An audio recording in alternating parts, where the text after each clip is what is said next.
కారణం వందే పంకభూషణం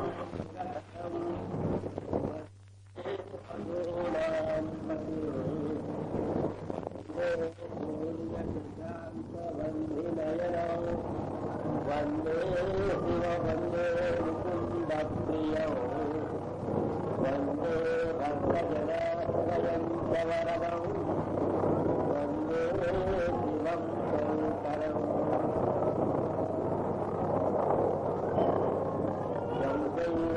సముపాసతే శివ ఇతి బ్రహ్మేతి వేదాంతినః బౌద్ధాబుద్ధైతి ప్రమాణమతవః సత్యేతి నైయాయికాః అర్హం విద్వదేన శాసనరతాః కర్మేతి మీమాంసకాః సోయం వో విదధాతు వాంఛితఫలం త్రైలోక్యనాథో హరిః.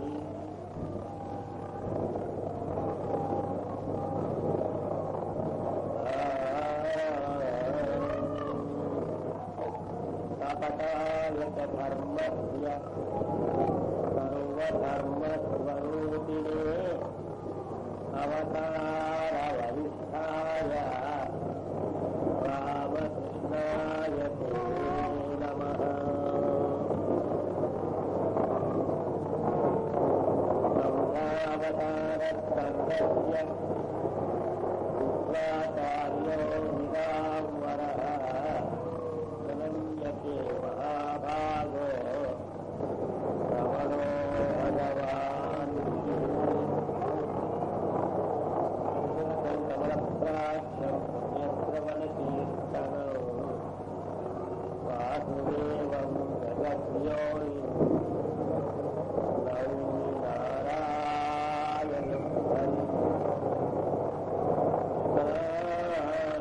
జగదేంద్రాయ జ్ఞానముద్రాయ యోగినే నారాయ ఋషీశాయ నమో వేదాంతవేద్యే.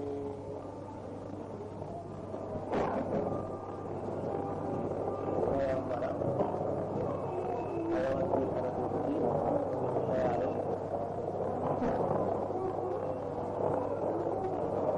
ఈనాడు గీతా జయంతి అని కూడా ముందే మనందరికీ గీత ఆవిర్భావించిన దినం, గీత అవతరించిన దినం. కురుక్షేత్రంలో యాత్రకు వెళ్ళిన సందర్భంలో నిర్వహించిన ఒక పరిస్థితి ఉంది. ఈ పరిస్థితుల్లో ఇక్కడే గీతను బోధించారు కృష్ణ పరమాత్మ. అది అక్కడ ఉన్నటువంటి స్వాములంతా తింటే అందరూ తొందర పెడుతూ ఉన్న 12వ అధ్యాయం 15వ అధ్యాయం పారాయణం చేసి తర్వాత బయలుదేరారు అక్కడి నుంచి. అందువల్ల కురుక్షేత్రం అంతా చూస్తే ఇప్పుడు అక్కడక్కడ ఎర్రని మచ్చలన్నీ కనిపిస్తాయి. అవి అన్నీ ఆనాడు వేల మందిని చంపడం వలన యోధానయోధులని ఆ రక్తం అంతా ప్రవహించడం వలన ఆ ఎర్రదనం అక్కడ ఉన్నది ఏం చెప్తారు. ఇప్పటికీ అది విశాలమైన మైదానమే. అక్కడే కొన్ని చూడవలసినటువంటి స్థలాలను కూడా చూపిస్తారు.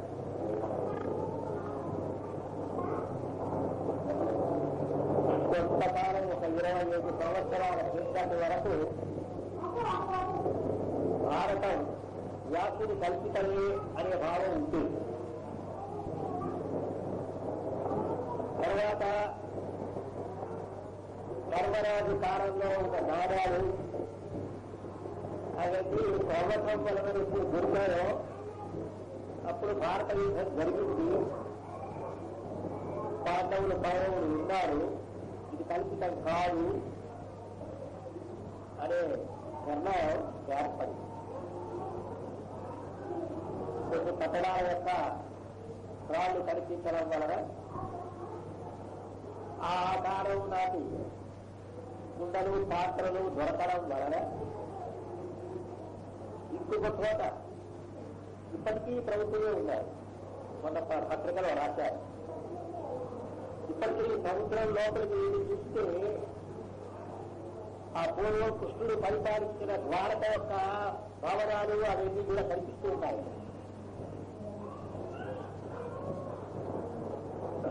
అవన్నీ కళ్ళు చూసి ఇంకా అద్దాలు పెట్టి కూడా చూస్తున్నారు ఆ స్థలాలను.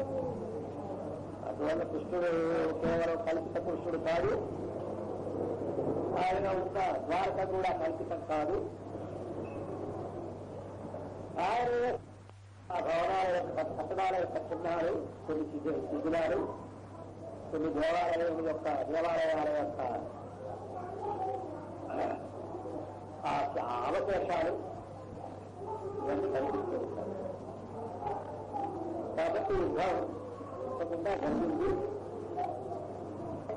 పాండవులు ఉన్నారు, కౌరవులు ఉన్నారు, కృష్ణ పరమాత్మ ఉన్నాడు. కృష్ణ పరమాత్మ గీతను బోధించినది వాస్తవమే. అది ప్రస్తుత కాలంలో రేడియో యొక్క ప్రయోగాత్మకంగా ఒకటి నిర్ణయం అయితే కానీ నమ్మని ఈ కాలంలో విజ్ఞాన శాస్త్రం, ప్రకృతి శాస్త్రం అభివృద్ధి పొందినటువంటి ఈ కాలంలో వారికి ఇవన్నీ కనిపిస్తూ ఉన్నాయి. ఇప్పుడు అందువలన కృష్ణ పరమాత్మయే అర్జునుడికి గీతను బోధించారు. ధృతరాష్ట్రుడు కేవలం బాహ్య చక్షువులు లేనివాడు, అంతఃచక్షువులు కూడా లేనివాడు. అందువల్లనే అతనికి పుత్ర వ్యామోహం లేదు, పుత్ర వ్యామోహం అధికం. ఆ పుత్ర వ్యామోహం వల్లనే విదురు ఎంత చెప్పినా, భీష్ముడు ఎంత చెప్పినా, కట్టకటకములు కృష్ణుడే వెళ్ళి సరిగ్గా చెప్పినా ఆ పుత్ర వ్యామోహం తగ్గలేదు. దుర్మార్గులని తెలుసు, ఆటకాయిందని తెలుసు, 6 మహాపాతకములను వదర్చినటువంటి వారు అని తెలుసు. యుద్ధమే వస్తే తన కుమారులకు అపజయం కలుగుతుంది, వీరికి మరణం కూడా సంభవిస్తుంది అని తెలుసు ధృతరాష్ట్రుడు. కానీ అడ్డుపడిందేది పుత్రులతో ఉన్నటువంటి మోహం అడ్డుపడి వదల్లేకపోయినాడు. దుష్టులైనటువంటి పుత్రులను వ్యామోహం వారి ఎంతో ప్రేమ పెట్టుకోకుండా అరువులేమన్నారు. ఎవరైనా బిడ్డలు దుష్టులైతే ఇంకా వారి ఎంతో ప్రేమ పెట్టుకుని ఇంట్లో ఉంచుకుంటే ఇక్కడ బిడ్డలు చెప్పుకుంటారు. తల్లిదండ్రులకు అవసరం వస్తుంది. ఆ పూర్వం ఉన్నటువంటి తన వంశములకు కూడా కళంగా వస్తుంది. అటువంటి వారు ఎవరైనా ఉంటే ఏది పారేసి వెళ్ళగొట్టుకున్నారు. నా బిడ్డ అంటే కూర్చోవు, నా బిడ్డ అంటే నా ఇంట్లో నేను పెంచిన పాము అన్నారు. నేను తన నుంచి పెంచాను కానీ నాకు వేసుకునేది. పాము యొక్క స్వభావం ఎలా పోతుంది, ఎంత పెంచినా దేవుని యొక్క స్వభావం ఏ విధంగా పోతుంది అని కూర్చునేది. మనకు ఎన్ని పాలు పోసినా పావులకు అదంతా విషయమైపోతుంది. ఆ లోపల పావు లోపలికి వెళ్ళి ఆ పాలు అమృతం కావు. దాని దుష్ట స్వభావం అటువంటిది. ఆ జ్ఞానం లేకపోయి ఆ జ్ఞానమే ఉంటే ఇంకా వాళ్ళకు క్షేమం కలుగులు. 5 ఊళ్ళైనా ఇమ్మన్నారు. ఇంత రాజ్యం నువ్వే పరిపాలిస్తావు, 5 అన్నారు. సూది మోపునంత సాయం కూడా ఇవ్వని అన్నారు. ఆ బిల్లు పేరుకు వెళ్ళినవారు అంతే దుష్టమైన ఆలోచనలు చేసేవాడెవడో వాడు దుర్యోధనుడు. దుష్టమైన ఆలోచనలు, దుష్టమైన పనులు చేసేవాడన్నవాడు మొదటి నుండి వీళ్ళంటే విరోధమే. విష్ణువు నదిలో ప్రోహించేశారు విషం పెట్టి, ఇక లక్క ఇంట్లో పెట్టి కాల్చడానికి ప్రయత్నం చేశాడు. వీళ్ళందరినీ ఒక్కసారి సజీవ దహనం చేయడానికి ప్రయత్నం చేశాడు. వారి రాజ్యమును అపహరించాడు. వారి భార్య అయిన ద్రౌపది నిండు సభలో ఆమెను మానభంగం చేయడానికి ప్రయత్నం చేశాడు. ఇటువంటి మహాపాతకములను ఎన్నో చేశాడు. చేసిన వారిని ఇంట్లో ఉంచుకుంటే ఇంకా ఏమవుతుందో మనకు మార్గం చూస్తుంది. ఇంద్రుడు చెప్పినా వెళ్ళలేదు, సంజయుడు చెప్పినా వెళ్ళలేదు. మహాత్ముల మాటలు చేదుగా ఉంటాయి. ఎవరైనా దుష్ట స్నేహితులు బంధువులో ఉంచుకుంటే అమృతంలాగా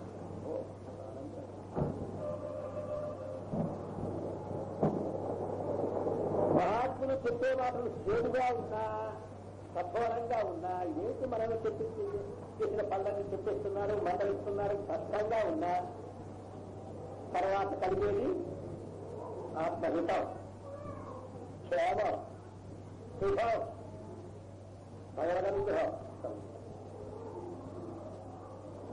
వీళ్ళు చేసేటటువంటి మాయమాటలు అమృతంగా ఉన్నా ఇంకా చెప్పు, ఇంకా చెప్పు, బాగుంది, ఇంకా నీకు చేసే ఉంటావు, మరి డబ్బు పెట్టా ఉంటావా జీవితంలోను, ఇంకా 2 సీసాలు తాగుతున్నావు, ఇంకా తాగమంటావా? ఇవన్నీ మంచి అమృతోపమానంగా ఉంటాయి. చక్కగా చెప్తున్నారు, వారే తెచ్చి ఏదో చెప్తున్నారు. కానీ ఇవన్నీ వద్దు, మన సుఖపడేది వాళ్ళకి ఇష్టం లేదు. ఆ తోడ వాళ్ళకు, ఆ పెద్దలకు వాళ్లకు ఇష్టం లేదు. వీళ్ళు మంచి ఇంకా ఇంకా ఇంకా ప్రారంభిస్తారు అని చెప్తున్నారు. ఎంత బాగున్నాయి ఈ మాటలు, చాలా బాగుంది. గురువు దండించినా కష్టంగానే ఉంటుంది, ఉపాధ్యాయుడు హెచ్చరించినా కష్టంగానే ఉంటుంది విద్యార్థులకు. కానీ అది తమ మేలు కొరకు, బాలికాలంలో తమ ఉన్నతి కొరకు అనే జ్ఞానం లేకపోతే అదంతా కటువుగానే ఉంటుంది. అవన్నీ ద్వేషంతో వారు మందలించినట్లే, హెచ్చరించినట్లే, దండించినట్లే ఉంటాయి. జ్ఞానం లేకపోతే ఆ విధంగానే ఉంటుంది. జ్ఞానం అనేది ఉంటే వారు చెప్పారు కాబట్టి మనం మార్చుకుందాం మన మనస్సును. అందుకొరకే కదా మనం ఈ మండలిలో చేరింది, ఈ ఆశ్రమాల్లో చేరింది, ఈ సంఘాల్లో చేరింది. పూర్వపు జీవితం మారి నూతన జీవితం ఆవిర్భవించడానికి, నూతన జీవితం ప్రారంభించడానికి, అది పెంపొందించడానికి కదా ఇటువంటి సంస్థలో చేరాం అనేటటువంటి జ్ఞానం లేకపోతే నేను చేసినా ఎందుకు అనాలా, వాడు ఎందుకు చూడాలా అనే భావమే కలుగుతుంది. దానివల్ల ద్వేషమే ఏర్పడుతుంది. తండ్రి ఎందుకు చెబుతున్నారు కుమారుడికి? ఆ జ్ఞానం వారికి లేకపోయినట్టయితే దానివల్ల కలిగేటటువంటి అనర్థాలు ఎన్నో. కానీ గురువు చెడిపోడు, ఎప్పుడు శిష్యుడే చెడిపోడు. గురువు చెప్పినట్టు నడుచుకోకపోతే చెడిపోయేది ఎవరు? గురువు గారు ఏమి చెడిపోరు. రమణ మనిషి అదే అంటారు, ఎక్కువ వారికి అలసిపోతే వీళ్ళ పనులన్నీ చూస్తూ ఉంటే నన్ను ఉద్ధరించడానికి మీరు రాలేదు, మీరు ఉద్ధరింపబడడానికి వస్తున్నారు, జ్ఞాపకం పెట్టుకోండి అని చూస్తుంటారు. మాటి మాటికి హెచ్చరిస్తుంటారు ఆ మహాపురుషుడు. అందువల్ల ముఖ్యంగా పూర్వ జీవితాన్ని మార్చుకో అని చెప్తుంది భగవద్గీత చెప్పేదంతా. పూర్వం ఉన్న కష్టంతా ఉంచుకొని ఏదో విభూతి పెట్టేసి, ఏదో నామాలు పెట్టేసి, ఏదో భక్తుందని మాలాన్ని, రుద్రాక్ష మాలన్నీ ధరించి నటిస్తే ఏమీ ఉపయోగం. నటనగాని ఆంతరంగికమైన హృదయం మారాలి, గుణములు మారాలి.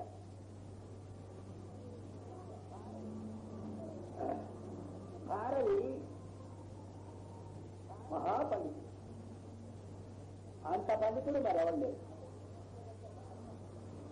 అతనికి గొప్ప గొప్ప సన్మానాలు జరుగుతూ ఉన్నాయి. బయటికి వెళితే అందరూ నమస్కరించేవారు. ఆయన తండ్రి మాత్రం వీడు ఏమి తెలివి తక్కువ వాడు, ప్రయోజనం లేని వాడు, వీడు విద్యాగంధం లేదు, వీడు మూర్ఖుడు అని చూసుకుంటేవాడు.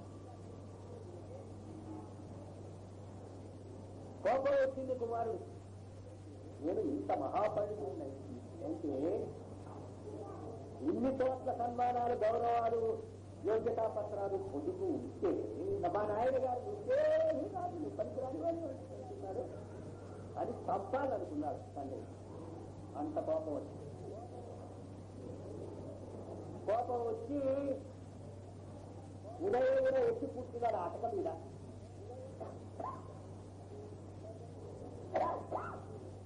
తల్లిదండ్రులు పడుకున్నప్పుడు కంటికి సరిగ్గా పెద్ద బండ పెట్టుకున్నాడు. నెత్తిని రాద్దాం కాపుదామని.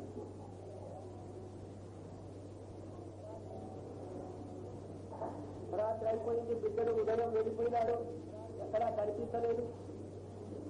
ఎదిగారు, ఎక్కడో ఏమో చేశారు. అప్పుడు 10 గంటలైంది, వీళ్ళిద్దరూ పడున్నారు. ఆమె అంటున్నది, పసిబిడ్డ ఇంత ఇంత ఖ్యాతి, ఇంత కీర్తి పొందినటువంటి వాడు, మీరు ఎప్పుడు పనికిరాని వాడు, చదివిలేని వాడు, ముందువాడు, ఇదివాడు, అదివాడు అలా అంటుంటారు.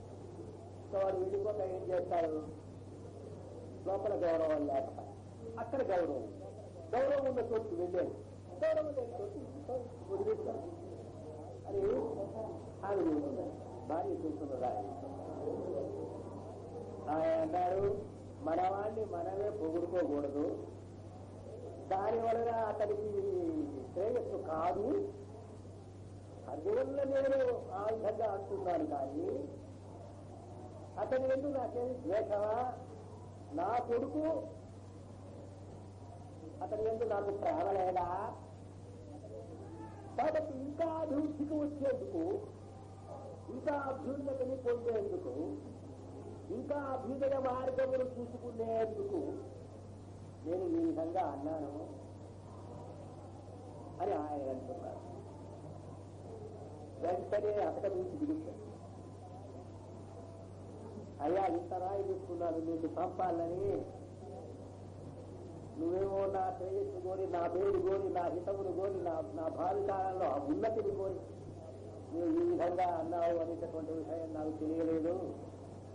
కాబట్టి నాకేమి శిక్ష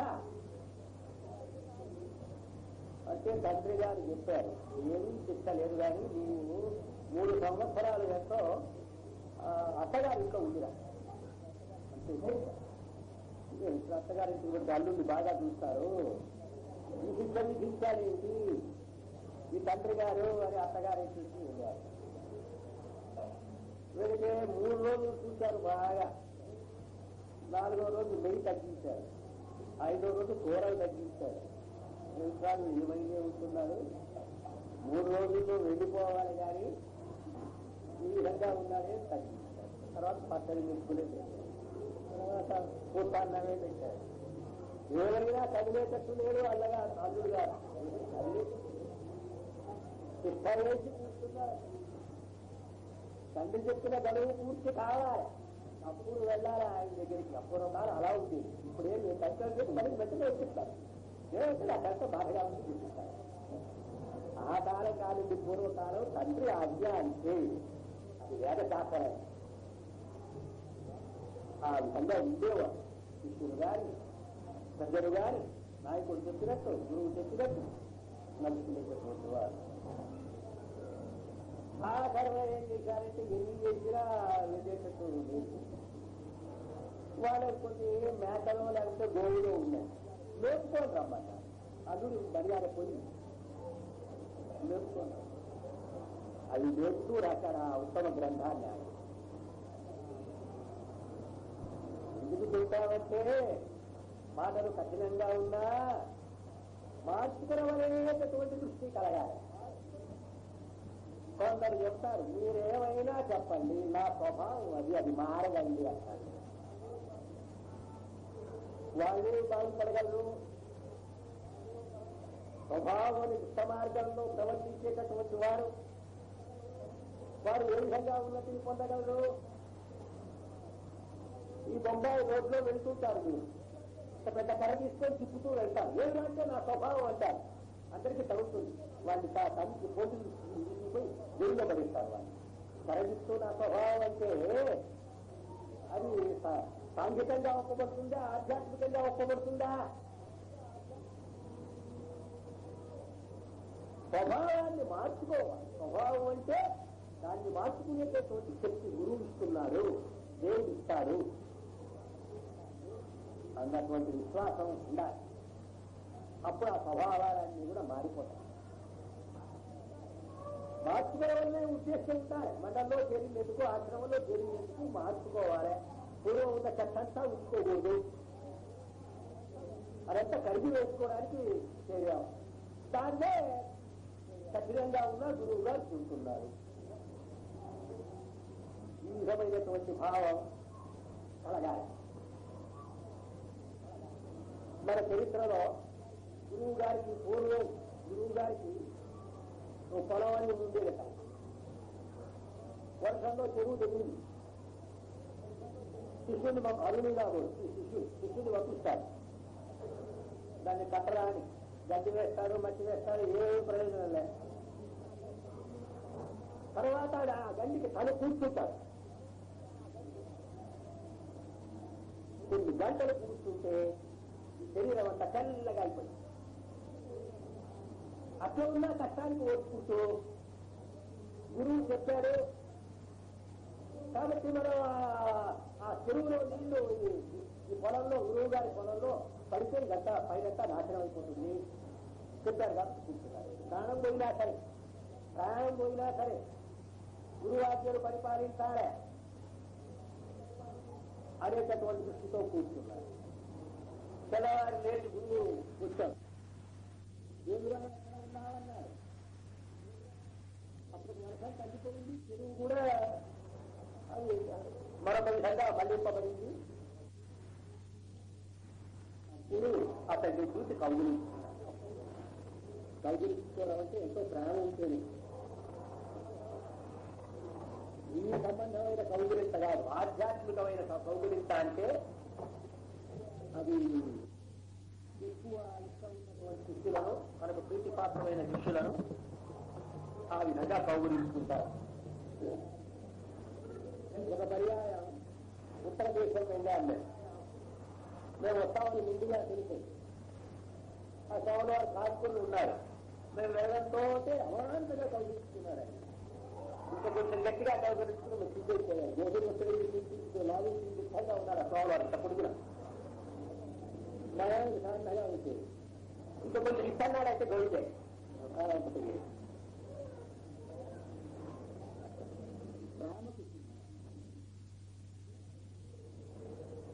అందువల్ల ఆ విధమైనటువంటి కథలు ఎన్నో మన ఉపనిషత్తుల్లో ఉన్నాయి. గురువాజ్ఞను పరిపాలించడానికి ప్రాణాపాయం కలిగేటటువంటి పనులు కూడా చేశారు.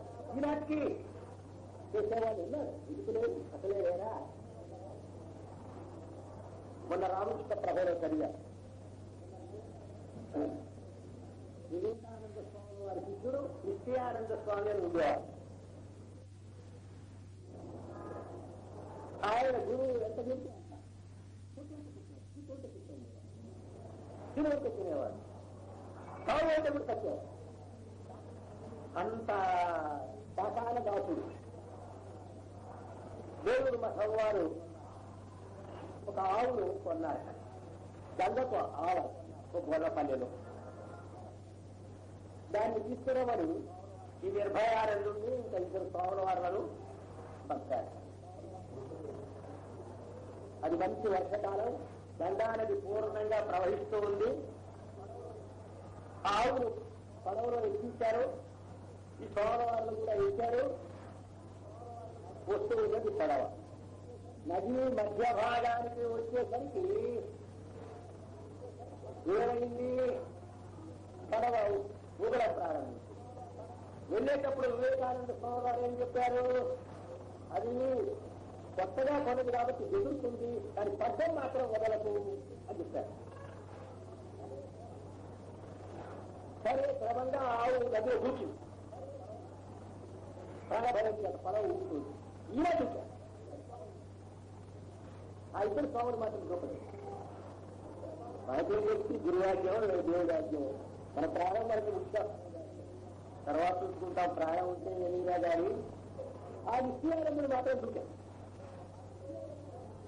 పక్కన వదలవద్దు అని గురువు గారు చెప్పారు. వదలకుండా ఆ దేవుతో కూడా ఈదుతూ నెమ్మదిగా ఔరాదించి దగ్గర చేరారు ఇద్దరు. తిరిగి తిరిగి తిరిగి తిరిగి అంత లోపల రాళ్ళు కట్టుకొని శరీరం అంతా గాయాలైపోయిందట, రక్తం కాలుతూ ఉందట. అయినా దాని పడ్డం కూడా గురువు చెప్పారు. సరే అవతల దాటేటప్పుడు కూడా అక్కడ చాలా బురదగా ఉంటే ఆ రైతులను తెప్పిస్తే గొంతులని వేసి ఇద్దరు స్వాములు వెళ్ళి చెప్పేశారు వివేకానంద స్వామితో, ఇంకా దేవుడు ఏమైపోయిందో నిత్యాన్ని ఏమైపోయినారో అయిపోయారు, వస్తారో రారో మీకు చెప్పలేవు, వచ్చేసాం హాయిగానే చెప్పారు. గదిలో పడుతున్నారు. ఆయన గోవిందా ఇవాళ కొద్ది ఆయన పడుతున్నారు. వచ్చేసారు అది మాట్లాడాలి. ఆ బొమ్మలు వేస్తే వాటి మీద నడిపించుకొని క్రమంగా ఒక రోజంతా దాటిన తర్వాత ఆవును చూసుకొని వస్తే వివేకానంద స్వామి కూడా ఆందోళన పడుతున్నారు. ఏంటో ఇటువంటి శిష్యుడు దొరుకుతారా? ఈ ఇద్దరు శిష్యులు చాలా మంది దొరుకుతారు, దానికి ఈ నిత్యానందుడి వంటి వారు శిష్యులు దొరుకుతారా? ఉదర్శించి తను సేవించేవాడు, ఉదర్శించి తన కాళ్ళు వచ్చేవాడు, విద్యలన్నీ ఎక్కువ అపేక్ష అతనికి సేవ చేయడం, గురి సేవ చేయడం అంతే. ఆయనకు వందడం పెట్టడం చేయడం, ఆయన సేవ చేయడం, ఆయనకు రాత్రి బావులు కావలసిన అర్పించడం ఇంతే. ఇదే కాదండి, ఇదే ఇస్తే శాస్త్రాలు చదవడం కాదు, ఉపన్యాసాలు ఇవ్వడం కాదు. అప్పుడు వస్తున్నారంటే వివేకానంద స్వామి వెళ్ళి మా ప్రాణాన్ని కూడా తెగించావు నాయనా అని కౌలుస్తున్నారు. ఎంతో ప్రేమ ఎలా వస్తుంది? అక్కడ ఎక్కువ భక్తి ఉంటే అక్కడ ప్రేమ వస్తుంటుంది. వీళ్ళకి భక్తి లేకపోతే అక్కడ వాళ్ళకి ప్రవాహం కలిగేటండి అంతే. ఒకడు ప్రయాణం అయినాడు, ప్రయాణం 2 రోజులు ఉండే అన్నారు రావణ మనుషుల వారు. మరి కష్టంగా ఉంది, ఉద్యోగం పోతుందో, ఎంతో నష్టం వస్తుంది, కలకత్తాకు వెళ్ళకపోతే అని చెప్పి వాడు బాధపడ్డారు. ఆ 2 రోజులు ఇంకా రమణ మహర్షుల వారి ఆజ్ఞను మీరడం ఎట్లా అని చెప్పి అయిష్టతతోనే ఉంటారు. అంతే మన్నాడు పేపర్ వచ్చింది, ఇతను పత్రిక న్యూస్ పేపర్, ఇతను వెళ్ళదలుచుకున్న రైలు కరెక్ట్ యువతనే అక్కడ పట్టాలకు పడిపోయింది అని వార్త. అప్పుడు తెలిసింది వాడికి ఎందుకు రమణ భగవాన్లు వెళ్ళవద్దు అన్నారో.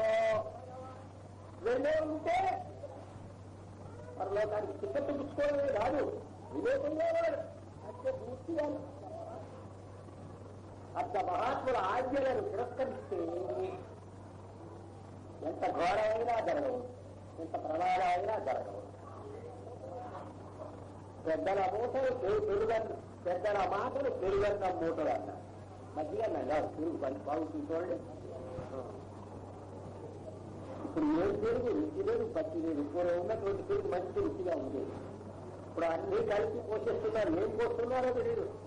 జీతాల్లో వస్తున్నా తెల్లగా ఉంటున్నా, జీతాలు తెల్లగా. అంతేగాని లోపలికి వెళ్తే ఈ రోగాలన్నీ ఎందుకు వస్తున్నాయి? వీటి వల్లే కూరల్లో మందులు, బియ్యాల్లో మందులు, పాలల్లో మందులు, ఏం చూసినా మందులు. తిరగ తప్పదు ఆకలి. ఏం చేస్తాం? తప్పించుకోవడానికి వీలేని పరిస్థితి. అందువల్ల ఇక్కడ అటువంటి వారుల ఉపనిషత్తులలో చరిత్రలను మనం ఎన్నో చదివాం. ఇప్పుడు కొందరు అంటారు, పేర్లు ఎందుకు అనుకోండి, కొందరు అంటారు ఇది కలికాలం అండి, అది కృతయుగం త్రేతాయుగం, అప్పుడు అట్లా ఉన్నారు, ఇప్పుడు ఇక్కడే ఉంటారు. తెలుస్తూ ఉంటారు అజ్ఞానంలోనే జన్మనిస్తూ. ఎవరికి నష్టావు? గురువు చెప్పినట్టు నడుచుకొని జపతపాదులు చేసి పరోపకారం చేసి పైకి వస్తే వాడు తగ్గిస్తారు కానీ ఇప్పుడు కలికాలం అండి అని అనుకుంటూ కూర్చుంటే తెలియని అడుగుతుంటూ ఏ కాలమైనా ఎప్పుడైనా కొందరి మాటలు భూతకము మాటలు చెబుతూ ఉంటారు గురువుల్లో కూడా. వారు సంవత్సరాల పర్యంతో సాధన చేయాలని చెప్తున్నారండి. మీరు 5 నిమిషాల్లో మీకు ముక్తి కలిగిస్తారండి, 1 గంటలోనూ అని చెబుతుంటారు. ఆ భూతకపు మాటలు అవన్నీ నమ్మకూడదు. చేయవలసిందే చెయ్యాలి. ఏం చేయాలంటే గురువులు కావాలి, భూమి కావాలి. చేయవలసిన పద్ధతి అంతా ఉంది దానికి. దీనిలో కూడా చేయవలసిన పద్ధతి అంతా ఉంది. అందువల్ల యథార్థమైనటువంటి గురువులను జితేంద్రియులైన చిత్తక్రోధులైన ఆత్మారాములైన మహాత్ములను వారిని ఆశ్రయించాలి. సమర్థులైన వారిని తనను సరింపజేసేవారిని అటువంటి గురువులను ఆశ్రయించాలి. అర్జునుడి మహాభాగ్యం వలన జగద్గురువు అయిన యోగేశ్వరుడైన పురుషోత్తముడు గురువుగా లభించాడు. వీరి భక్తిలో తక్కువైనా వీరి శ్రద్ధలో తక్కువైనా సమర్థులైన గురువు లభిస్తే ఇక మోక్షములు పొందడానికి ఆశ్చర్యపడేది. అందువలన ముఖ్యంగా దేహభావం ఉన్నంత వరకు, బంధుభావం ఉన్నంత వరకు 47 శ్లోకాలు మొదటి అధ్యాయంలో ఏమి దుఃఖపడుతున్నా, ఏమి ఆవేదన పడుతున్నా, ఏమి పరితపిస్తున్నా భగవంతుడు మరి ఏమి మాట్లాడు ఏదేదో చెప్పారు. తనకు శాస్త్రాలన్నీ తెలియదు అనే అహంకారంతో నేను యుద్ధం చేయను. యుద్ధానికి వచ్చిన వారు పురుషులు కాబట్టి వీరు మరణిస్తే గృహాల్లో ఉండేటటువంటి స్త్రీలు పెడమార్గములు పట్టితే దానివల్ల వర్ణసంకరం అయిపోతుంది, సనాతన ధర్మాలు నశిస్తాయి, పెండాలు సజ్జనాలు పెట్టేవాళ్ళు ఉండరు అని చెప్తున్నారు. ఏమైనా చెప్పు కృష్ణ, నేను యుద్ధం చేయను అన్నారు. పరమాత్మ వింటూనే నవ్వుకుంటున్నాడు లోపల. యుద్ధక్షేత్రములకు వచ్చి కదిరాలేంటి, చెండాలేంటి? యుద్ధక్షేత్రం అంటే శత్రువును, కనపడిన శత్రువును లేత ఆనపకాయ వలె, అంటే లేత సొరకాయ వలె దరికేసినటువంటి స్థలంలో పేరు చెడిపోతారు, పిండాలు పెట్టేవాళ్ళు ఉండరు, వర్ణసంకరం అయిపోతుంది, సనాతన ధర్మాలు నశిస్తాయి. ఇవన్నీ పరమాత్మకు తెలియవు. పరమాత్మ అనేటటువంటి దృష్టి లేనప్పుడు మా బావగారే అనుకున్నాడు, నేను చెప్తే నేను వినేలేదు, నువ్వు చెప్పేది నేను వినేలేదు అన్నాడు. ఏం గొప్పవాడు. సరే, పరమాత్మ ఏం చేస్తాడు? ఆ కర్యవాళ్ళను గురువు గారు ఏం చేస్తారు? ఓర్చుకున్నాడు. ఈ విధంగా మాట్లాడి ఇంతవరకు ఏదో చెప్పిన మాటే చెప్తూ ఉన్నాడు.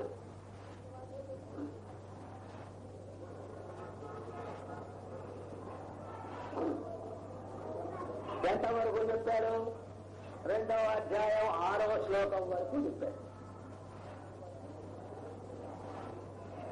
ఇంకా ఇంకొక మాట అన్నాడు, నువ్వేమైనా చెప్పు, గురువున హత్వా హి మహానుభావాన్ శ్రేయో భోక్తుం భైక్షమపీహ లోకే హత్వార్థకామాంస్తు గురూని హైవ భుంజీయ భోగాన్ రుధిర ప్రతిష్ఠాను. గురువులను చంపి ఈ రాజ్య కాంక్షతో మహానుభావులైన గురువులను తప్పుట కంటే శ్రేయో భోక్తుం భైక్షమపీహ లోకే జోలి కట్టుకొని ఇంటింటికి వెళ్ళి ఆ పతివ్రతాస్త్రీలు పెట్టేటటువంటి ఆహారాన్ని భుజిస్తూ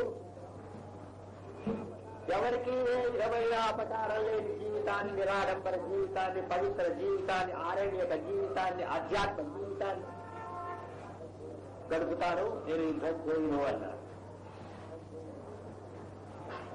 అప్పటికే భగవంతుడే మాట్లాడలే. ఎందుకంటే నాకంతా తెలుసును అని మాట్లాడుతున్నాడు వాడు. ఎవరు? అర్జునుడు. ఇంకేం చెప్పాలే? నాకు ఏమి తెలియదు అంటే చెప్పొచ్చు, తెలియదు అన్నవాడికి చెప్పొచ్చు. ఈ కాంక్ష ఉద్దేశం ఉన్నవారికి వినయంతో గ్రహించాలి అనే ఉద్దేశం ఉన్నవారికి చెప్పొచ్చు. తెలిసిన వారికి చెప్పే నిమిషంలో గ్రహించేస్తారు. తెలిసి తెలియని వాళ్ళు ఉంటారు చూడండి. ఆహా, వాళ్ళకి చెప్పడం బ్రహ్మదేవుడు, ఆ విష్ణు ఆయన దిగొచ్చినా వాళ్ళకి చెప్పలేదు.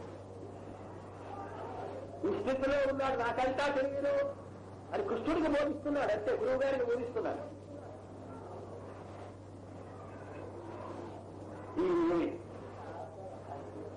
ఇక అజ్ఞానం.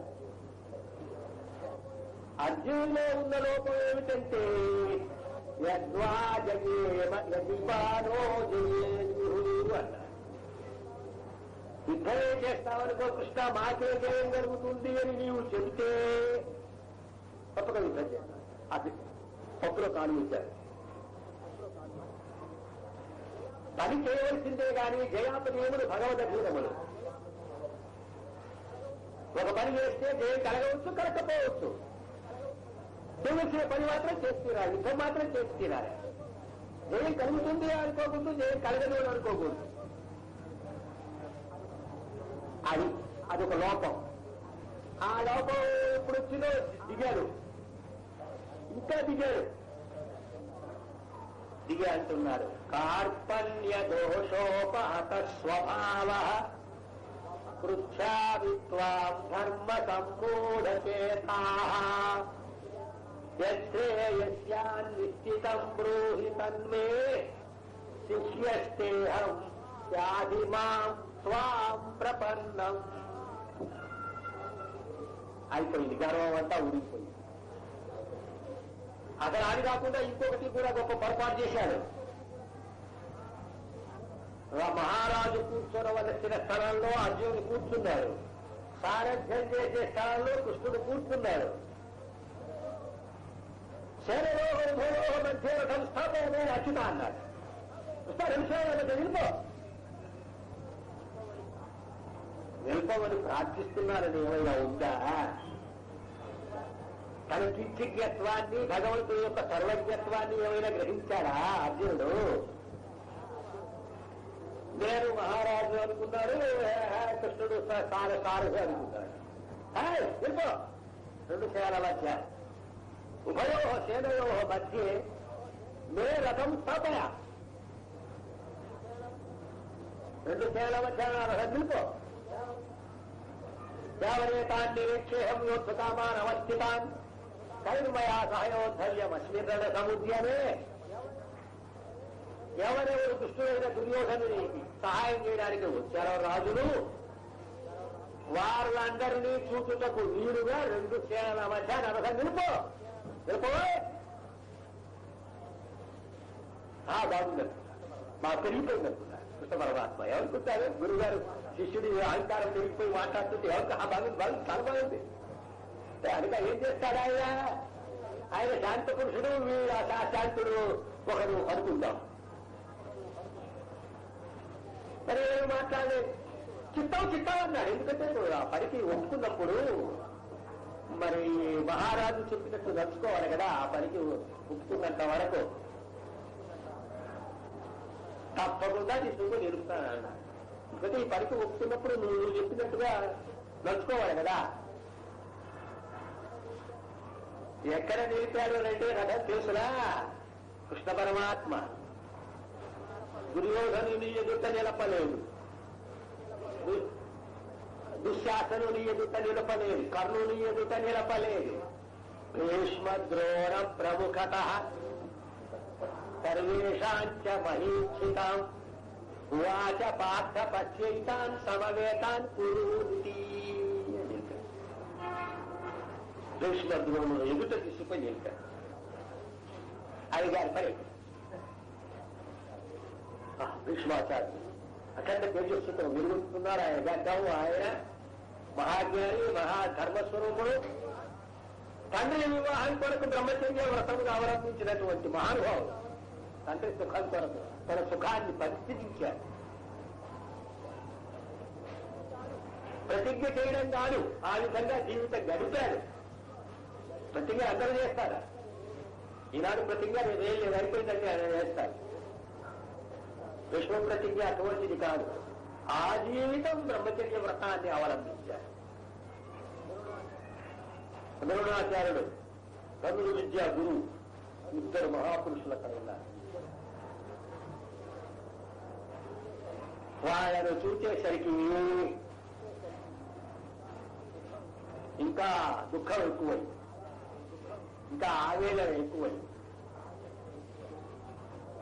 ఇటువంటి మహానుభావులను తప్పవలసి ఉంది అని అనుకున్నారు. అనుకుని నేను యుద్ధం చేయను అన్నాడు. ఏమైనా చెప్పు కృష్ణ, నేను యుద్ధం మాత్రం చేయను అన్నాడు. ఇటువంటి మహాపురుషులను చంపడమే. ఇక్కడ మనం ఒకటి ఆలోచించాలండి. తన శిబిరము నుండి యుద్ధానికి బయలుదేరేటప్పుడు భీష్మద్రోణుడు ఆ పక్షమున ఉన్నారు, వారిని చంపవలసి ఉన్నది అనేటటువంటి విషయం అర్జునుడికి తెలియకనే వచ్చాడా, తెలిసి వచ్చాడా? ఇప్పుడు కొత్తగా జరిగిందే లేదుగా. అయితే ఒకటి మహాపురుషుల ఎదుట పడితే ఇంకా ఇతర చోట్ల ఆడించినట్టుగా అంతగా ఆడించడానికి వీలు లేదు. తోట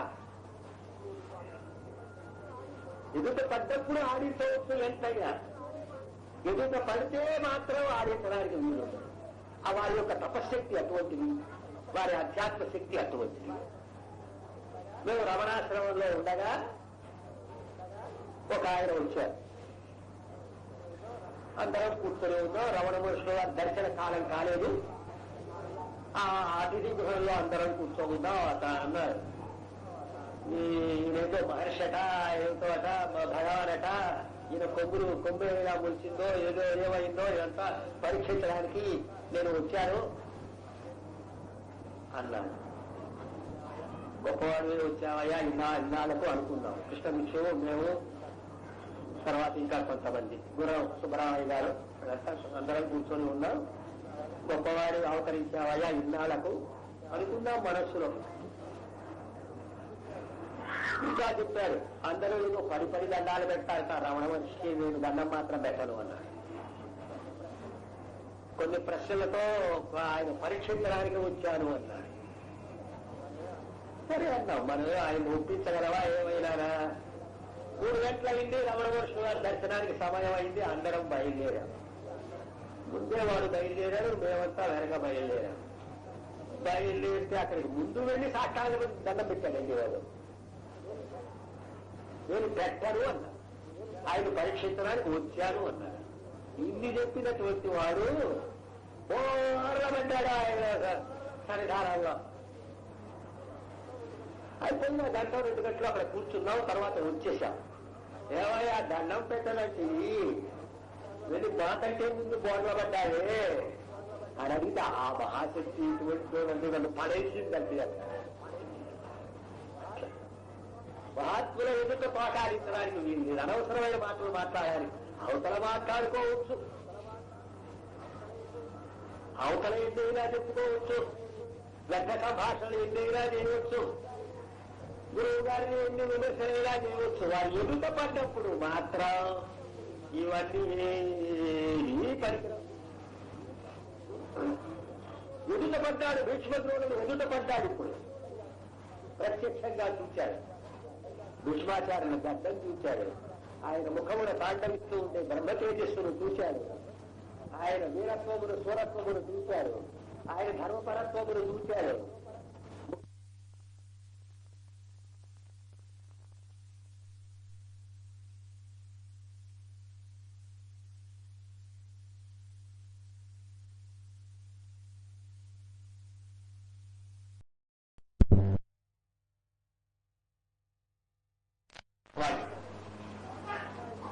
వాడితో అన్నాడు, ఇంకా నీ గురువు తప్పులు నాకు చెప్పావా, నా తప్పులు ఇంకొకటి చెప్పవు, ఈ స్వభావమే పనికిరాదు నీకు అని మందలించారు. తమను విమర్శించుకునే వాళ్ళు కావాలి, ఇతరులను విమర్శించేవాడు అవసరం లేదు. అమెరికాలో చెప్పాడు, wanted reformers not of others but of themselves అన్నాడు రామతీర్థ స్వామి. అమెరికాలో సంస్కర్తలు కావాలి, ఇతరులను సంస్కరించేవారు కాదు, తమను సంస్కరించుకునేటటువంటి వారు కావాలి. అది మహాసూత్రం. అది ఒక్కటి అనుష్ఠిస్తే చాలు, వీటిలో ఒక్కటి అనుష్ఠిస్తే చాలండి. ఒక మంచి గుణాన్ని అవలంబించారా అన్ని మంచి గుణాలు వాళ్ళు చేస్తాయి. పర్వాలేదని చెప్పి ఒక దుష్ట గుణములకు ప్రవేశం ఇచ్చారా హృదయంలో, ఇంకా దాని యొక్క సైన్యాన్ని అన్నిటినీ తీసుకొని వస్తుంది, లోపల ప్రవేశింపజేస్తుంది. సత్యం ఒకటి చాలు. హరిశ్చంద్రుడిని మనం తీసుకుంటాం, సత్యవ్రతం. ఆయనకు భగవద్భక్తి లేదా, ఆయనకు దయ లేదా, ఆయనకు శాంతం లేదా, ఆయనకు క్షమ లేదా? సత్యం అని దాన్ని ఎక్కువగా అనుష్ఠించారు కాబట్టి ఆయన సత్య హరిశ్చంద్రుడు అన్నారు. ధర్మాన్ని ఎక్కువగా పరిపాలించేవారు కాబట్టి ధర్మరాజు అన్నారు. రమణ మహర్షుల వారిని జ్ఞాని అన్నారు. ఆయన జ్ఞాని అయినా, ఆయన భక్తుడు కూడా, ఆయన యోగి కూడా. ఆయన మొక్కలన్నీ వేసి నీరు పెట్టేవాడు, కమండలాలు తయారు చేసేవాడు, కర్రలు తయారు చేసి ఇచ్చేవాడు, వంటలు చేసేవాడు, ఇడ్లీ పిండి రుబ్బేవాడు. ఇదంతా కర్మ. జ్ఞాని అయినా భక్తి, ఈ నిష్కామ కర్మయోగం ఇవి తప్పకుండా ఉంటాయి. గాంధీ మహాత్ముడు కర్మయోగి, భక్తుడు కాదా, ప్రార్థన చేసేవాడు. రాముడు అంటే ఎంతో అభిమానం ఆయనకు. నేను అయోధ్యారాముడిని కాదు సేవించేదన్నాడు, అంటే ఆత్మారాముడిని సేవించేవాడు అన్నవాడు. అంత జ్ఞానం ఉంది ఆయనకు. అందువల్ల మనం తెలుసుకోవలసింది ఏమిటంటే, ఒక యోగములందు ఇతర యోగములు మిశ్రితములై ఉన్నాయి, కలిసిపోయి ఉన్నాయి, విడదీయడానికి వీలు లేకుండా. నేను భక్తుడిని నిష్కామ కర్మ చేయనంటే వాడు భక్తుడు కూడా కాదు. అసలు భక్తుడికి నిష్కామ కర్మ తప్పకుండా చేస్తాను. నేను జ్ఞానిని కూర్చుంటాను, నేను నిష్కామ కర్మ చేయడం వాడు జ్ఞానే కాదు. నాకంటే జ్ఞాని ఎవడు, నేనే కర్మ చేస్తున్నానన్నాడు. నవీన పార్థాస్తి కర్తవ్యం త్రిషు లోకేషు కించన నానవాప్తమవాప్తవ్యం వర్తయేవచ కర్మణి. నాకు ఆజ్ఞాపించేవాడు లేడు, పొందవలసింది లేదు, పొందబడంది లేదు. వర్తయేవచ కర్మణి. అర్జునుడి గుర్రాలు తోలుతున్నాడు. ఇప్పుడు కర్మ చేస్తున్నాను. చిన్నతనంలో గోవులు పెట్టాడు, గోసేవ చేశాడు. పెద్దయిన తరువాత అశ్వసేవ చేశాడు, రాయబారానికి కూడా తయారైనాడు. చిన్నతనంలో గోవులు గడిగిరెత్తి అందరినీ కాపాడాడు. కృష్ణుని జీవితం అంతా పరోపకారంతో కూడింది. రాముడు ఇంకా మహారాజు అనే ధర్మాన్ని పరిపాలిస్తున్న దిగి వచ్చి కృష్ణుని అనే గోవులు పెడతారా రాముడు? అబ్బా, మహారాజు అంత దిగి వస్తాడా? ఆ మిత్రులతో వాళ్ళ అన్నమైన విని అన్న వాళ్ళకు పెట్టి కృష్ణుడు అనే రామచంద్రదేవైనా చేశాడా? ఈయన మహారాజుగా ప్రవర్తించాడు. వెంటనే అడవులకు వెళ్ళినప్పుడు ఋషి జీవితం గడిపాడు.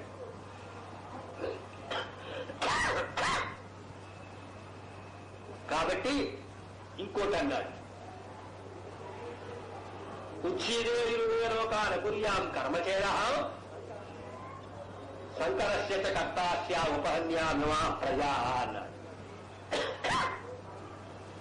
నేనే కర్మ చేయకపోతే, కర్మ చేయకపోవడం అనేది జ్ఞానం అని ఇతరులు చెడిపోతారు, అందువల్ల నేను కర్మ చేస్తున్నాను. వారు చెడిపోకుండా ఉండుట కొరకు నేను కర్మ చేస్తున్నాను అని చెప్పారు. ఈ జ్ఞానులందరికీ జ్ఞానం అని అహంకరించేవారందరికీ ఒక్క విధంగా శాసించాడు భగవంతుడు. బుద్ధి వేదం జనయేత్ అజ్ఞానాం కర్మ సంగినాం దోషయేత్ సర్వకర్మాణి విద్వాన్ యుక్త సమాచరన్ను. బుద్ధి వేదం జనయేత్ అజ్ఞానులుగా ఉన్నవారు, సామాన్యులుగా ఉన్నవారు వారి యొక్క విశ్వాసములకు భంగం కలగజేయకూడదు. దోషయే సర్వకర్మాణి విద్వాంసుడైన వాడు, మహాత్ముడైన వాడు, జ్ఞాని అయిన వాడు తాను సత్కర్మలు చేస్తూ ఇతరుల చేత చేయించాలి.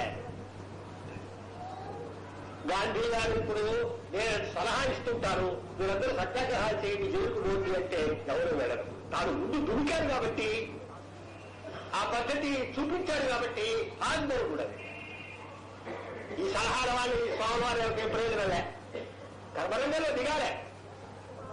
దోషయే సర్వకర్మ అని విద్వాన్ యుక్త సమాచరం తాను చేస్తూ ఇతరులకు నేర్పుతూ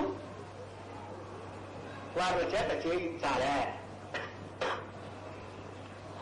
అని భగవంతుడు చెప్పాడు 3వ అధ్యాయం. 2వ అధ్యాయం 6వ శ్లోకం వరకు ఏదో కృష్ణుడికి బోధిస్తూనే ఉన్నాడు. 7వ శ్లోకంలో అర్జునుడికి ఒక అంతర్విచారణ కలిగింది. ఏంటి, నేను ఇదివరకు మాట్లాడంతో మాట్లాడేవాడు, ఒక కంచంలో తిన్నాం, ఒక మంచం మీద పరున్నాం, అటువంటిది నేను ఇంత దుఃఖపడుతూ ఉన్నా, ఎందుకు చెప్పడం లేదు, నన్ను ఓదార్చడం లేదు అని లోపల ఒక యోచన బయలుదేరి తన తప్పు తెలుసుకున్నాడు. భావాభావమరికి సంబంధం ఉన్నంత వరకు ఈయన కర్తవ్యాన్ని బోధించడు. ఇక ఎందుకు పలాందానికి ముట్ట తెచ్చాడు, మళ్ళీ పలాందానికి వచ్చాను, మధ్యకి వచ్చాడు చెప్పడానికి ముట్ట కనిపిస్తూనే ఉందిగా. అందువల్ల ఇక తన హృదయం చెప్పేసుకున్నాడు. కార్పణ్య దోషోపహత స్వభావ పృచ్ఛామి త్వాం ధర్మ సంమూఢచేతా యశ్రేయస్యా నిశ్చితం బ్రూహి తన్మే శిష్యస్తేహం శాధిమాం త్వాం ప్రపన్నం. నేను కృపణత్వం అనే దోషం చేత, నా మనస్సు కృపణత్వం అనే దోషం చేత బాగా చెడగొట్టబడి ఉంది, పారైపోయింది. త్వాం పృచ్ఛామి, కృష్ణ నేను అడుగుతున్నాను. ఎందువలన ధర్మ సమ్మూఢ చేత, ధర్మమేనో అధర్మమేనో కర్తవ్యమేనో అకర్తవ్యమేనో తెలుసుకోలేని స్థితిలో, దీన స్థితిలో నేనున్నాను. యశ్రేయస్యా నిశ్చితం బ్రూహి తన్మే, నాకు దేని వల్ల శ్రేయస్సు కలుగుతుందో దాన్ని నిర్ణయించి కృష్ణ నీవే చెప్పు. అప్పటికే రాయిలాగా నిలబడే ఉన్నాడు ఆయన. కదల ఇంకేందుకు అనుకున్నాడు. శిష్యస్తేహం అన్నాడు. అహం తే శిష్య, నేను నీకు శిష్యుణ్ణి. గురు శిష్య బాంధవ్యం ఏర్పడేంత వరకు కృష్ణుడు బోధించడు అని గ్రహించాడు. పాపం గ్రహించి తగ్గాడు. పూర్వం అంత పోయింది, అహంకారం అంతా పోయింది, నాకంతా తెలుసుకునే భావం పోయింది, అంతా పోయింది. ఇప్పుడు శిష్యస్తేహం, నేను నీకు శిష్యుణ్ణి. శాధిమాం త్వాం ప్రపన్నం, త్వాం ప్రపన్నం, నిన్నే శరణు పొందాను. మాం శాధి, నన్ను ఆజ్ఞాపించు. ఇది శిష్యుని యొక్క లక్షణం. వచ్చారండి, తొందరగా రేపు వెళ్ళిపోవాలండి, మీకున్న జ్ఞానాన్ని వేసేయండి, మింగేస్తారు అంటే అట్లా ఇవ్వబడేది కాదు జ్ఞానం. చిరకాల సేవయా, చాలా కాలం సేవ చేసి వారి అనుగ్రహం పొందితే అప్పుడు ఎప్పుడో అందువలన శిష్యస్తేహం సాధిమాన్ త్వాం ప్రపన్నం. నేను నీవు శిష్యుణ్ణి, నిన్నే శరణు పొందాను. పాలముచ్చినా నీతముచ్చినా నీవే గతి. నన్ను ఈ పని చేయమని ఆజ్ఞాపించము. ఇది వరకు నేను నిన్ను ఆజ్ఞాపిస్తున్నానన్నాడు, పద నిలిపోయాడు. ఇప్పుడు నీవు ఆజ్ఞాపించు కృష్ణ, నువ్వు చెప్పినట్టు నడుచుకోవడానికి నేను సిద్ధంగా ఉన్నాను. చాలా మంది అంటుంటారు, తిరుగుతూ ఉంటారు కదా, ఆజ్ఞాపించడం ఆజ్ఞాపించలేకపోతే వాడు చేసేది ఏమీ లే, ఆజ్ఞాపించండి అంటాడంతే.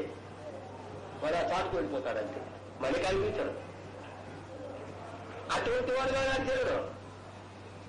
ఆజ్ఞాపిస్తే ఆ పని తప్పకుండా చేసే స్థితిలో ఆజ్ఞాపించామంటున్నాడు.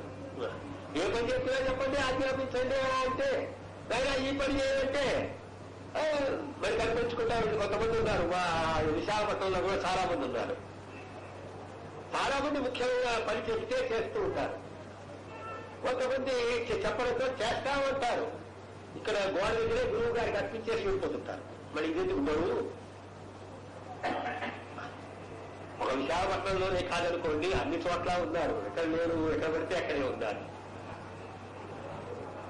మిమ్మల్ని గురువుగా స్వీకరించాలండి, ఆజ్ఞాపించండి, తప్పకుండా మీరు చెప్పినట్టు చేస్తామని అంటారు. ఈ పని చేయమైనా ఆజ్ఞాపించాలంటే ఏ గురువు గారండి, శరీరానికి కష్టం, ఈ పని చేయమన్నారు అనుకుంటారు.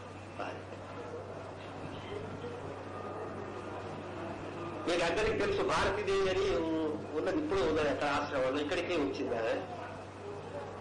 ఎవరినైనా ఆశ్రమం నుండి వెళ్ళగొట్టాలి అనుకుంటే ఓ గడ్డపార పారాయించి తోటలోకి తీసుకువెళితే మర్నాడు వాడు ఉన్నాడు. వాడి బొమ్మ చెప్పకండి, వాడే వెళ్తాడు. వాడిని పంపించదలుచుకుంటే ఇదే ఉపాయం ఉండదు, ఉంచదలుచుకుంటే వేరే ఉపాయాలు ఉన్నాయి. పంపించదలుచుకుంటే ఒక గడ్డపార పారా తీసుకుని చుట్టూ కొంచెం తవ్వు, దీనికి కొంచెం నీళ్లు పోయి అని చెప్పి వినవంతా చెప్తే వాడు మరణ ఈ గురువు గారే కదా బాబు అని మర్నాడు పలాయన మంత్రం పట్టిస్తాడు, వాడు వెళ్ళిపోతాడు. ఇదంటే ఉపాయం చెప్తుంటే దాన్ని. విశాఖపట్నం ఆశ్రమం ఏర్పడినప్పుడు రేపు పందిళ్ళు వేశారు, ఓంకారేశ్వరుడు ప్రతిష్ట, మెట్లు కట్టడం అయిపోయింది. మన్ను తీసుకొచ్చి పోశారు బాళ్లతో, అది లోపల గోతులో పోయారు.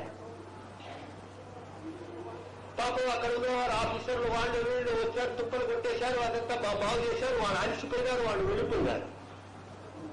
రేపటి కావాలి దీనిలో పోయారు.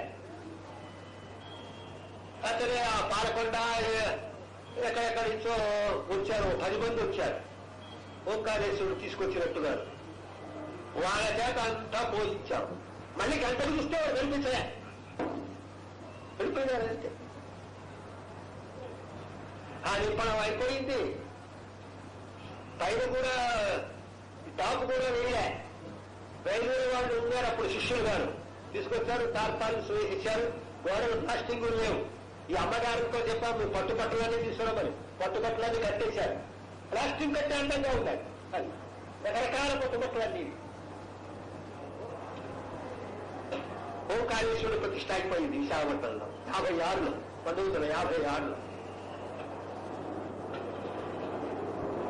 అందువల్ల ఏంటంటే సాధిమాం త్వాం ప్రపన్నం, ఆజ్ఞాపించండి అనొచ్చు. అది పని చేయమని ఆజ్ఞాపించేసరికి శరీరం శ్రమ జరుగుతుంది కదా, అందువల్ల ఈ గురువు ఎందుకురా బాబు అని అనిపిస్తుంది. సామాన్యంగా ఇతరులకు అనిపించదు. ఎంత పనైనా చేస్తారు మన విశాఖపట్నంలో ఉన్నటువంటి వారు. మీరు మాత్రం ఎంత పనైనా చేస్తారు. శుభ్రం చేయడం కానీ, ఇంకా మన ఆశ్రమానికి వచ్చినప్పుడు పందిళ్ళు మీరే మీద వేశారు. అందువల్ల శ్రమదానం గొప్పది. శ్రమదానం శరీరం వంచి భగవత్ సేవ అనే భావంతో చేయడం. సమయం అయినప్పటికీ రమణ మహర్షుల వారు చెప్పిన కథ చెప్పి ముగించేస్తాం. అది తరచు చెబుతూ ఉంటాం. ఇక్కడ చెప్పామనుకోండి, కానీ ఇంకోటి చెప్తున్నాం, జాగ్రత్తగా వినండి. వేదాంతం అంటే విన్నప్పుడు తెలిసినట్లు ఉండి ఈ గేటు దాటి అవతలికి వెళ్ళడంతో తెలియని స్థితికి తీసుకొని వచ్చేదేదో అది వేదాంతం అని చెప్తున్నాం. విన్నప్పుడు తెలిసినట్టు ఉంటుంది.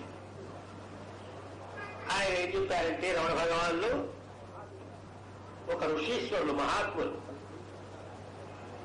తపస్సు చేశారట విష్ణుదేవుడి గురించి. వాళ్ళకు మరి కోరికలు ఏం లేవు. 12 సంవత్సరాలకు విష్ణు భగవానుడు దర్శనమిచ్చాడు. ఏమయ్యా నీకేం కోరిక ఉందని అని అడిగాట. నాకేమి కోరిక లేదండి, నేను ప్రతిదినం మధ్యాహ్నం 1000 మందికి దరిద్రులకు అన్నం పెట్టాలని ఉంది. తప్పకుండా నీవు లేచేసరికి నీ దిండంటారు, తలగడ అంటారు, ఆ వైపు దాని కింద ఒక బంగారు నాణే కనిపిస్తుంది.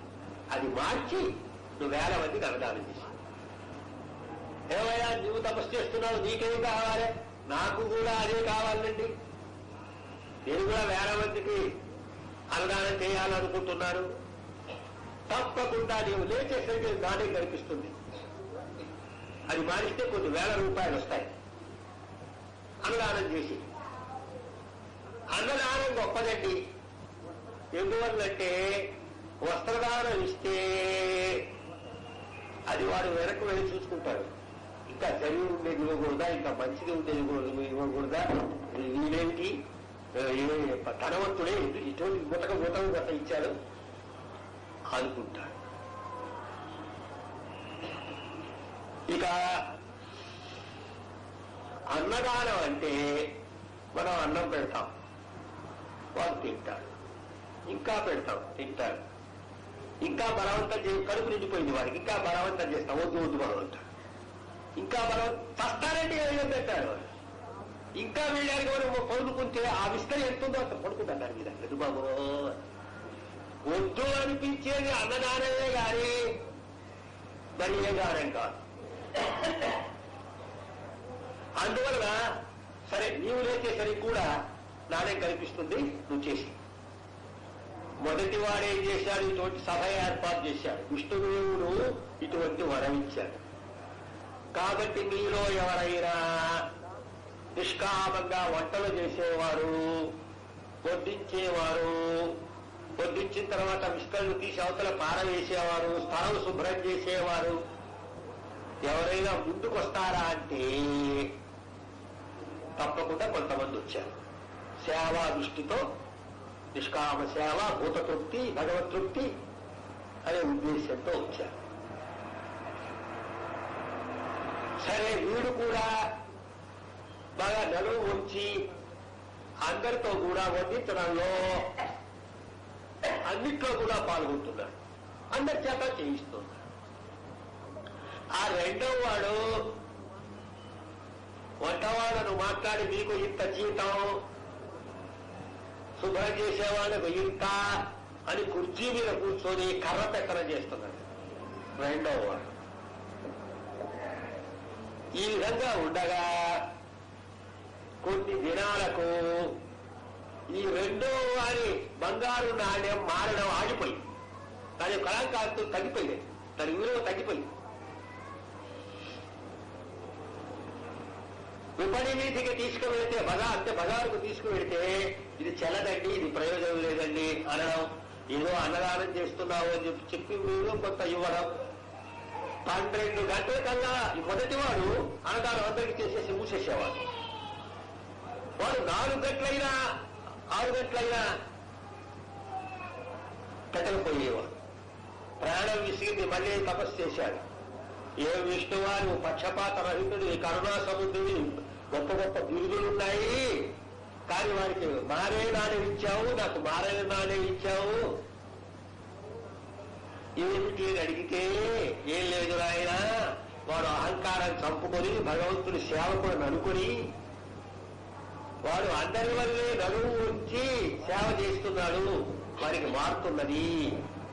నువ్వు అహంకారంతో అందరి చేత చేయిస్తూ నువ్వు మాత్రం చేయకుండా ఒక కుర్చీ మీద కూర్చొని కర్ర ఆడిస్తూ చేయిస్తున్నావు నువ్వు. స్వయంగా ప్రీతి ఉండి చేసే శ్రమదానం చేసేటటువంటి వాళ్లకు ఉన్నటువంటి ప్రేమ అభిమానం కూలి వాళ్ళకి ఎందుకు ఉంటుంది? కూలి వాళ్ళు ఆ పొద్దునే చూస్తారు, పని చేస్తూ ఉంటారు, వెళ్ళిపోతారంతే. వాళ్ళ డబ్బే ప్రధానం. కాబట్టి అటువంటి స్థితిలో నీవు అన్నదానం చేస్తున్నావు కాబట్టి నీ నాణ్యం మారలే. అప్పుడు తన తప్పు తెలుసుకొని విష్ణుదేవునితో నేను నడుము వంచి మొదటి వారి వలనే అందరూ శ్రమదానం చేసే వాళ్ళని ఏర్పరచుకొని చేస్తాను అంటే అప్పుడు నీ నాణ్యం మారుతుంది అని భగవంతుడు వరం ఇచ్చాడు. తిరిగి వచ్చి పూర్వం వలె అహంకారం చంపుకొని భగవంతుని సేవ, మానవ సేవయే మాధవ సేవ అనే దృష్టితో వండడం దగ్గర నుంచి వడ్డల దగ్గర నుంచి అన్ని కూడా ఇతరులతో తాను చేయిస్తూ అందరి చేత చేయిస్తూ బండలు తీసుకొచ్చి వేసేటప్పుడు కూడా రాముడు కూడా ఉన్నాడు, చూస్తూ ఉండేవాడు. అందరూ వేస్తుంటే ఆనందిస్తూ ఉన్నాడు. అందరి చేత చేయించాడు కానీ ఎక్కడో గుహలో దాక్కోలేదు. ఆనందిస్తున్నారు వాళ్ళందరూ తీసుకొచ్చి సారథి వెళ్తూ ఉంటే. అందువలన నీ నాణ్యం మారుతుంది అంటే మరల వచ్చి అతను కొంతమందిని ఏర్పరచుకుని తను కూడా నిష్కామ కర్మ చేస్తూ ఆ విధంగా ఉన్నప్పుడు ఆ అతని నాణ్యం కూడా మారుతూ. ఇది నేర్చుకోవాలే. అహంకారం పనికిరాదు. ఆశ్రమానికి వచ్చినా చీపురు తీసుకోవాల్సిందే. ఈ స్థలాలకు వచ్చినా మన భగవంతుని సేవకులం అనేటటువంటి భావంతో మేము అదే చెబుతుంటాము మా ఆశ్రమంలో. అయితే కొంత చేసేవాళ్ళు తక్కువ అనుకోండి. ఏంటంటే అక్కడ పెంట కనిపిస్తుంది, తీసే చెప్పాలా, కనిపిస్తుంది తీసేవాడు పడేవాడు ఎవరో చెప్పాలట వచ్చి పనివాడేవాడు. ఎక్కడ కూర్చుంటే అక్కడ తుడిపోవచ్చు. మేము ఇక్కడికి పూర్వం వచ్చినప్పుడు పద్ధతిలో ఉంటాయి. అప్పుడంతా అప్పుడు వచ్చినట్టే వదిలిపెడితే దీన్ని అంతా గుజులు అంతా రంగంతా మర్చిపోవడం ఎంతో అయిపోదు. అందువల్ల అంతకుముందు చేశారు. మేము వస్తామనేసరికి ఇంకా శ్రద్ధగా ఇదంతా పరిశుభ్రంగా చేశారు. అలా చేస్తూ ఉండాలి. ఒక అమ్మగారితో మేమన్నాం, అమ్మా కొంచెం వడ్డించు అన్నాం. నా చీర మడతలు నలిగిపోతాయంటే నేను వడ్డించాను అన్నది. ఆ తల్లిగారికి నమస్కారం చేయాలి అంతే అన్నమాట. ఇటువంటి అవకాశం కలిగింది అని అనుకోలే. ఆమె చీరే పాపం ఆమెకు ముఖ్యమైంది. మా మడతలన్నీ కలిసిపోతాయి పాపం. ఇంకేం చేయాలి? అటువంటి దౌర్భాగ్య స్థితి వచ్చింది ఈ కాలంలో. పురుషులు కానీ స్త్రీలు కానీ నడుము వచ్చి కర్మ చెయ్యాలి. మరీ ఆ వైపు చూస్తే ఇద్దరు ముగ్గురు ఉన్నప్పటికీ మరి పని మనిషి కూడా కావాలి. ఎందుకంటే ముగ్గురు నలుగురు చేసుకోకూడదు పని. ఆ డబ్బు మిగలదు కావాలి. వాళ్ళకు కొంత, ఆడంబరాలకు కొంత. ఎవరు రాకముందు పచ్చడి పెట్టుకునే తింటుంటారు. ఎవరైనా బంధువులు వచ్చేసరికి ప్రతినిత్యం ఇలానే తింటున్నామని బంగాళాదుంపలు మంచి మంచి మంచి తీసుకొచ్చేస్తారు. వాళ్ళు వీడు ప్రతినిత్యం ఇలానే తింటున్నాడు అని అనుకోవాలి. ఓ జమీందారుడు ఉండేవాడు, జమీందారి పోయింది, తినడానికి లేదు పాపం. కొంచెం నూనె తీసి పెట్టుకునేవాడు అక్కడ. తిన్న తర్వాత విస్తరికి నూనె పూసి అవతల పారవేసేవాడు. ఇప్పుడు కూడా నూనె తాగుతున్నాడు అని అనుకుంటారని. ఏమీ లేదే తినేవాడు.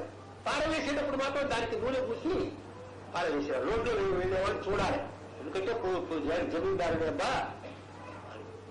అటువంటి అభిమానాలు పట్టుకొని చంపుతుంటాయి చాలా.